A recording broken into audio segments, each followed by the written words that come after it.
C'est le retour des beaux jours et aussi le retour des après-midi à la piscine ou à la plage et parfois la noyade de votre smartphone. Dans cette vidéo, nous allons d'abord démentir la légende du smartphone dans le riz pour le sauver, puis nous allons faire une petite expérience avec une carte mère de smartphone, puis nous allons parler de ce qu'il faut faire et ce qu'il ne faut pas faire quand un téléphone tombe dans l'eau. Je m'appelle Alexandre, je suis formateur en micro-soudure à The Repair Academy, un centre de formation réservé aux professionnels qui souhaitent apprendre à réparer les cartes électroniques de téléphone, d'ordinateur ou encore de tablette. Nous utilisons du matériel un petit peu différent des réparateurs classiques, c'est-à-dire que nous allons travailler avec des loupes binoculaires, des fers à souder, des stations à air chaud, un multimètre. C'est grâce à cette expérience que je vais pouvoir vous parler des problèmes concrets qui arrivent à votre smartphone lorsqu'il tombe dans l'eau. Premièrement, la légende du smartphone qu'on met dans le riz pour le sauver de sa noyade. Si vous avez déjà cuit du riz à la maison, quand vous mettez l'eau dans le riz, l'eau devient opaque.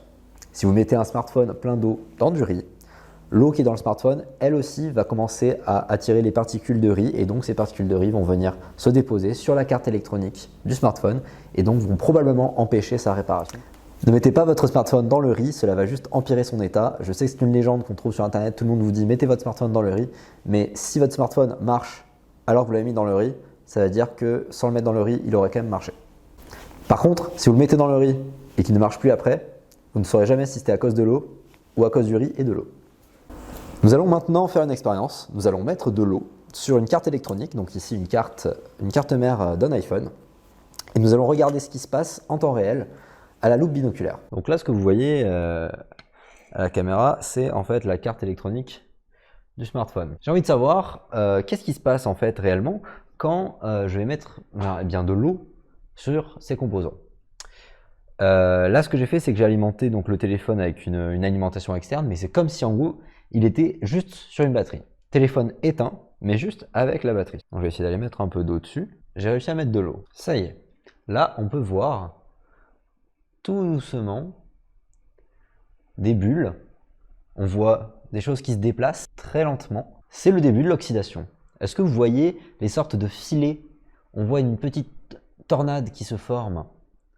Le composant au milieu, juste là, il n'a pas l'air en forme. Il commence à prendre de la couleur. Vous voyez tout ça là?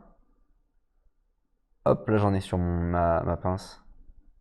Donc ça c'est en fait techniquement voilà, l'oxydation. Si vous regardez bien ici, sur le dessus de ce composant, vous voyez qu'à la base il est complètement gris, joli. Et là il commence à prendre de la couleur, petit à petit. Donc maintenant, il faut imaginer que si vous avez la même chose sur tout votre appareil, eh bien, on peut commencer à avoir de sérieux problèmes. Vous voyez bien ici, ça a pris une drôle de couleur. Si je gratte, on voit que ça s'enlève. Mais voilà, c'est de l'oxydation tout ça. Et c'est ça en fait qui va venir faire des problèmes dans votre carte. Les composants vont se connecter entre eux à cause de ça et vous allez avoir un vrai court-circuit.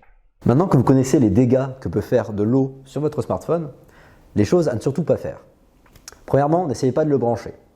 Ensuite, n'essayez pas de le rallumer alors qu'il est encore mouillé. Maintenant, les choses à faire lorsqu'il vient de tomber dans l'eau. Finalement, c'est assez simple. N'essayez pas de le rallumer, n'essayez pas de le charger. Premièrement, essayez de l'éteindre en tout premier lieu. Puis, si vous en avez la possibilité, ouvrez-le et débranchez la batterie. Du moment que la batterie est débranchée, votre smartphone ne court plus aucun risque. Maintenant que votre téléphone est ouvert et que vous avez débranché la batterie, vous allez pouvoir utiliser du papier absorbant pour sécher votre téléphone, puis laissez-le à l'air libre ou utiliser un sèche-cheveux pour pouvoir sécher les résidus. Après une bonne heure de séchage, vous pourrez le remonter et sûrement le redémarrer. Si vous ne pouvez pas ouvrir votre smartphone, essayez tout de même de le faire sécher, soit à l'aide d'un sèche-cheveux, soit en le laissant à l'air libre. Comptez au moins une semaine complète. Le séchage est relativement lent si votre téléphone est quand même fermé. Enfin, la meilleure solution reste de l'amener chez un réparateur. Un réparateur saura ouvrir votre téléphone, saura débrancher l'écran, débrancher la batterie et saura extraire la carte électronique afin de la sécher correctement. Afin de savoir si votre téléphone est récupérable, allez voir un réparateur. Lui saura le démonter, saura l'analyser et vous donnera une réponse. S'il vous répond par la négative, allez voir peut-être un autre réparateur qui lui est expert en micro-soudure. Lui saura utiliser du matériel un peu plus poussé et saura vous dire si la carte mère est touchée et donc s'il pourra lui-même la réparer en remplaçant certains composants ou non. Dans tous les cas, il va essayer de récupérer vos données, ce qui est souvent le plus important lorsque le téléphone tombe dans l'eau. Si vous respectez tous ces conseils, donc ne pas charger son téléphone, ne pas essayer de le rallumer, essayer de l'amener chez un réparateur pour qu'il puisse le démonter et le sécher, tout ira bien et puis évidemment, ne faites pas tomber votre téléphone dans l'eau.